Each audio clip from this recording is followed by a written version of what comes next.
우리 같이 인사하겠습니다. 예수님은 오늘도 살아계십니다. 예수님은 오늘도 살아계십니다. 오늘 읽은 그 히브리서 11장 1절 2절 말씀을 가지고 믿음의 본질 이런 제목으로 오늘을 나누도록 하겠습니다. 히브리서 11장은 우리가 이렇게 잘 알고 있듯이 믿음장이라고 이렇게 이름이 붙여지고 있습니다. 그래서 믿음은 바라는 것들의 실상이요 보지 않는 것들의 증거니. 그래서 우리가 바라는 것들을 눈으로 보이지는 않고 우리 손에 없지만은 우리가 믿음으로 그렇게 될 줄을 알고 바라보면은 그것이 실상으로 나타난다는 것입니다. 그리고 보이지 않는 것들의 증거, 없었던 것들이 우리 믿음의 역사로 우리가 가질 수 있다는 것을 말씀하고 있습니다. 지난주에는 믿음과 신뢰에 대해서 말씀을 드렸습니다. 그래서 말씀을 신뢰하고 하나님이 함께 하신 하나님께서 동행하심을 신뢰해야 하라고 그렇게 말씀드렸습니다. 그래서 우리가 이 전자제품이나 기계나 무엇이든지 그 내용을 정확히 파악하게 되면은 효과적으로 활용할 수가 있습니다. 그러나 아무리 좋은 기계나 제품이더라도 성능을 모르는 사람에게는 무용지물에 불과하듯이 인생을 성공으로 이끄는 중요한 요소라고 할지라도 그 의미를 제대로 알지 못하면 유익이 없습니다. 그래서 바로 우리의 믿음이 이와 같다고 할 수 있습니다. 성경은 이 믿음의 중요성과 가치를 두 가지로 요약해서 우리들에게 말씀해주고 있습니다. 첫째는 뭔가 하면 사람이 어렵게 될 수 있는 유일한 방편이 믿음입니다. 그래서 어렵게 된다는 것은 바로 구원받는 것을 이야기합니다. 예수님께서 우리가 믿음으로 제사함을 받고 구원받는 것을 이야기합니다. 그리고 다른 하나는 위대한 능력의 원천이라는 것입니다. 그래서 예수님을 믿고 살아가는 성도들이 이 믿음을 활용하면은 능력의 삶을 살아갈 수 있습니다. 그래서 누구든지 이것들만 갖춘다면은 인생을 실패하지 않게 되고 이를 위해서 믿음의 뜻을 이해하는 것이 중요하고 필요하다고 할 수가 있습니다. 그래서 믿음의 본질의 첫째는 확신이 있어야 됩니다. 고린도전서 16장 13절에 깨어 믿음에 굳게 서서 남자답게 강건하라 이렇게 말씀하고 있습니다. 이 고린도전서는 사도 바울이 고린도 교회에 보내는 편지입니다. 그래서 고린도 교회 성도들에게 깨어 믿음에 굳게 서서 남자답게 강건하라 이렇게 교훈을 해주고 있습니다. 그리고 이 확신에는 흔들림이 없어야 됩니다. 그래서 믿음은 확고함이 바탕이 되어야 됩니다.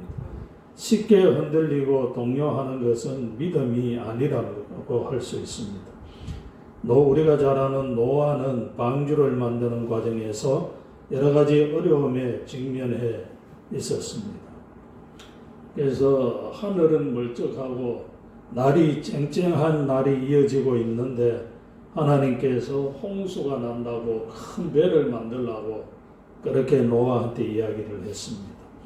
그래서 햇빛이 쨍쨍한데 노아는 홍수가 난다고 이웃들에게 이야기하면서 산에 올라가서 밥만 먹으면 가서 나무를 찍어서 배를 만들고 있었습니다. 그러니까 조롱도 당하고 비웃음도 당하고 온갖 이런 수모를 겪었지만 그래도 하나님을 믿고 그렇게 방주를 만들었습니다.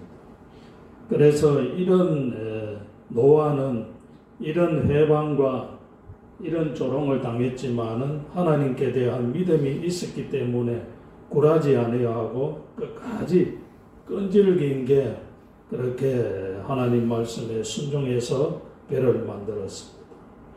그래서 믿음의 사람들은 이런 끈질기, 인내함과 확고함이 있어야 됩니다.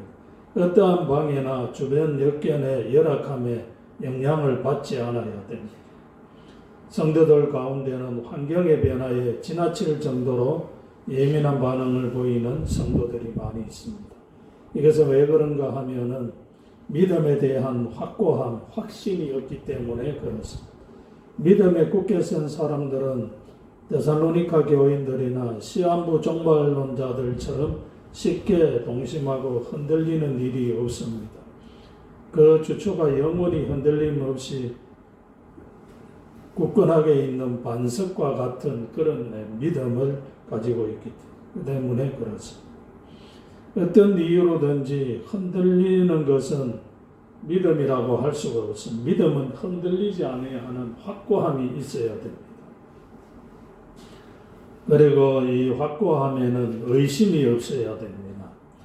저도 이번 일을 당하고 제가 제 자신을 돌아보고 목회를 돌아보니까 믿는다고 말은 하지만은 실질적으로 확고함, 확실함이 없었던 것처럼 그렇게 보죠. 그래서 성경에 나오는 믿음의 사람들, 이런 사람들을 성경을 읽으면서 그들의 믿음을 기록한 것을 보지만은 그것은 그 시대에 이런 사람들에게나 해당되는구나 이렇게 생각하고 내 현실하고는 상관이 없는 것처럼 그렇게 생각할 때가 많았습니다. 그런데 실질적으로 믿음이라는 것은 그 시대나 지금이나 확고하게 믿는 사람들한테는 똑같은 역사가 나타난다는 것을 우리가 알아야 될 것입니다. 그래서 의심이 들어가면 그것은 믿음이 아닙니다. 그래서 두려움이나 어떤 일이 있어도 의심하지 말고 확고하고 확실하게 우리는 하나님을 믿어야 될 것입니다. 그래서 성경에 나오는 많은 분들, 그리고 또 역사적으로 예수님을 믿고 믿음으로 많은 역사를 나타낸 사람들은 어떤 미래에 대한 구체적인 보장이 전혀 되어 있지 않음에도 마치 자신의 믿는 바가 그대로 성취되기라도 할 것처럼 생각하고 그렇게 살고 행동을 했습니다. 하나님의 약속이 은행에서 보증하는 수표나 통장이라도 되는 것처럼 확실하다고 인정하는 그런 사람들의 태도야말로 정말로 믿음의 사람, 여러분들의 믿음이 경이롭다고 우리가 이야기할 수 있습니다. 그래서 믿음이라는 것은 그렇게 믿는 것입니다. 따지지도 않고 묻지도 않고 그냥 하나님은 살아계시고 하나님이 나와 함께 하시고 내가 믿기만 하면은 믿음대로 된다는 이런 확고함과 확실함을 가지고 그렇게 우리가 믿음으로 삶을 사는 것입니다. 그래서 믿음을 가질 만한 구체적인 증거들이 나타나지 않을 때도 조금 더 의심하지 않고 봐도 믿는 대로 내가 믿는 대로 행하고 살아가는 것입니다. 우리들은 이와 같은 믿음을 가지도록 노력해야 할 것입니다. 의심은 믿음을 파괴하는 독소라고 할 수가 있습니다. 그리고 두 번째는 믿음의 본질은 신뢰입니다. 신뢰. 히브리서 우리가 읽은 11장 6절을 우리 다 같이 읽어보겠습니다. 믿음이 없이는 하나님을 기쁘시게 못하나니 하나님께 나아가는 자는 반드시 그가 계신 것과 또한 그가 자기를 찾는 자들에게 상 주시는 이심을 믿어야 할지니라. 아멘. 하나님을 기쁘시게 할 수 있는 것은 믿음이라는. 그래서 믿음이 없으면 하나님을 기쁘시게 못합니다. 그래서 하나님께 나온 자는 반드시 그가 계신 것, 하나님은 오늘도 살아 계시고 존재하시고 또 하나님을 찾는 자들에게는 상 주시는 이심을 믿으라는 겁니다. 그래서 하나님께서는 우리가 건강하고 행복하고 풍족하게 그렇게 살기를 원하시는 것입니다. 우리가 정말로 병들고 매일 골골하고 또 없어서 찌질하게 그렇게 살기를 원하시는 것이 아니라 하나님을 믿음으로 축복을 받아가 넉넉하게 풍성하게 건강하고 행복하게 그렇게 살기를 원하시는 것이 하나님의 뜻이라는 겁니다. 그래서 우리는 이런 하나님의 역사에 대해 하나님의 축복에 대한 신뢰를 가지고 믿음으로 우리가 살아가야 될 것입니다. 많은 사람들이 하나님의 존재에 대해서는 어느 정도 믿고 인정하지만은 그 하나님이 인류와 세계 역사 그리고 개인들의 삶에 깊숙이 관여하신다는 것은 인정치 믿으려고 하지 않는다고 합니다. 그래서 하나님께서는 내 삶에 일일이 간섭하시고 적은 것부터 큰 것까지 다 상관하시고 계신다는 것을 우리가 믿어야 할 것입니다. 그래서 하나님께서는 구약시대나 옛날이나 지금이나 똑같이 우리 삶에 역사하시고 계시다는 것을 우리가 믿어야 할 것입니다. 하나님이 계시고 살아계시다는 것을 믿는 사람들은 하나님의 역사도 믿습니다. 하나님께서는 이스라엘을 애굽에서 탈출시킬 때에 그 넘실거리는 홍해를 가르시고 또 광야에서 물이 없을 때 반석을 쳐서 물이 나게 하시고 또 하늘에서는 만나와 메추를 하기로 자기 백성들을 먹이고 또 입은 옷이 40년 동안의 광야를 헤매도 떨어지지 않고 신은 신발이 헤어지지도 않는 이런 기적으로 그렇게 이스라엘을 가나안 땅으로 인도하셨습니다. 오늘날도 우리 이런 하나님을 내 아버지가 되시니까 믿고 우리가 의지하고 하나님이 내 삶에 역사한다는 것을 신뢰해야 됩니다. 그래서 이런 홍해를 가르고 반석에서 물을 나게 하시고 이런 기적을 행하신 것이 신화나 전설이나 이런 것이 아니라 실질적으로 오늘날도 우리 삶에 나타날 수 있다는 그런 믿음을 가지고 우리가 신앙생활을 해야 될 것입니다. 그리고 믿음과 신뢰의 지난 주간에도 말씀드렸을 때 하나님의 동행에 대한 신뢰가 있어야 됩니다. 그래서 우리가 어떤 길을 가는데 어떤 삶을 살아가는데 능력 전지전능하신 하나님이 나와 함께 동행한다면은 그래서 두려움이나 이런 어려움이 있더라도 끝까지 우리가 그 믿음으로 승리할 수가 있는 줄 믿으시기를 바라겠습니다. 그래서 많은 성도들이 강하고 담대할 수 있었던 비결이 바로 이것입니다. 그런 성도들은 자신들과 함께 하시는 분이 누구인가, 하나님이 어떤 분인가를 알았으므로 여러 가지 그런 환경적으로 어려움에서도 끝까지 하나님을 신뢰하고 의지해서 승리하고 성공한 그런 예들이 많습니다. 우리가 잘 아는 다윗이 보여준 믿음이 바로 그렇습니다. 다윗은 골리앗과 대면했을 때 그의 모습은 초라하기 짝이 없었습니다. 그런데 조금도 위축되지 아니하고 당당하게 맞섰습니다. 왜냐하면 하나님이 함께 하신다는 것을 신뢰했기 때문에 그렇습니다. 하나님이 함께 하시는 사람은 아무도 당하지 못합니다. 골리앗이 아무리 강해 보였어도 다윗에게 당한 것처럼 오늘도 주와 동행하는 사람들은 반드시 승리하게 되어 있습니다. 믿음의 본질의 세 번째는 충성입니다. 마태복음 우리 25장 21절을 우리 찾아서 다 같이 한번 읽어보도록 하겠습니다. 마태복음 25장 21절.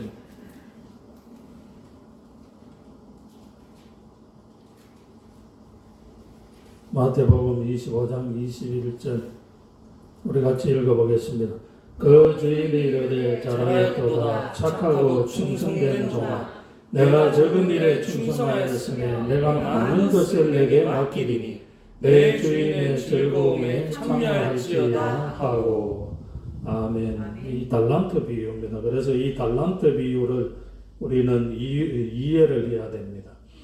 믿음이라는 말과 충성은 동일하게 그렇게 쓰여집니다. 따라서 믿음에는 충성이 따르고 충성에는 믿음이 전제됩니다. 주님의 일에 성실치 못한 성도는 아무리 고고한 변명을 늘어놓을지라도 믿음이 없는 것입니다. 충성은 이 달란트의 이해가 그 바탕이 됩니다. 하나님은 우리 각자에게 달란트를 주셨습니다. 그래서 달란트의 특성은 그것이 하나님의 소유라는 것과 각 사람의 재능에 따라서 주셨다는 것입니다. 주님께서 이에 대해 반드시 결산할 때가 있다는 것을 우리가 기억해야 됩니다. 자신의 몫을 알아야 시간을 허비하지 않게 됩니다. 주님께서 요구하시는 것은 자기 달란트에 충실할 것이므로 먼저 이를 알도록 힘써야 하겠고 분량밖에 자랑은 철저히 삼가하는 게 유익합니다. 그래서 끝까지 충성하는 겁니다. 충성은 끝까지 하는 겁니다. 충성하다가 한 달, 두 달, 며칠 바짝 하다가 그치면은 충성은 아무 소용이 없습니다. 충성은 끝까지 주님이 오시는 날까지 우리가 최선을 다하는 것입니다. 그리고 우리가 은혜에 대한 감사가 있어야 됩니다. 그래서 주님의 은혜를 알고 감사하는 마음을 가진 성도는 충성을 다하게 말해야 됩니다. 대개 교회 일에 비협조적이고 말이나 만들어내는 사람들의 가장 큰 문제점은 은혜 인식에 게으르와 감사한 마음이 없다는 것입니다. 바울이 증거했듯이 우리 모두는 주의 은혜를 힘입어 살아갑니다. 우리가 구원에 참여하게 된 것은 은혜입니다. 주의 일을 할 수 있게 된 것도 주님의 은혜입니다. 모든 것은 주님이 다 하셨고 우리는 다만 참여할 뿐이라는 것을 알아서 보답하는 충성해야 됩니다. 그래서 우리가 늘 감사가 떠나지 그치지 말아야 됩니다. 그래서 감사는 신앙 지수를 재는 척도와도 같다고 그렇게 이야기하고 있습니다. 신앙이 성숙한 사람, 믿음이 있는 성도는 감사할 수밖에 없고 이것이 충성이라는 구체적인 모습으로 드러난다고 합니다. 믿음이 있어야지 감사하게 되고 감사하는 마음이 충성을 낳게 됩니다.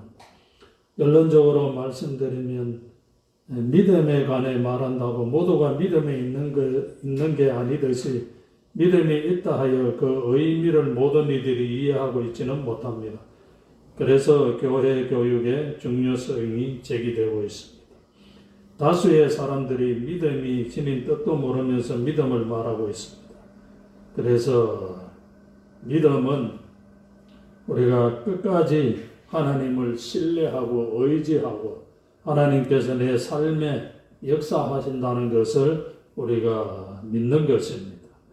그리고 끝까지 감사하고 충성하는 것입니다. 그래서 이 믿음의 역사가 우리 삶의 역사로 나타나게 되면은 놀라운 은혜가 임하는 줄 믿으시기를 바라겠습니다. 이 시간에 우리 말씀을 생각하며 주여 삼창하고 교회를 위해서 가정과 직장과 사업과 생업을 위해서 질병을 위해서 우리 기도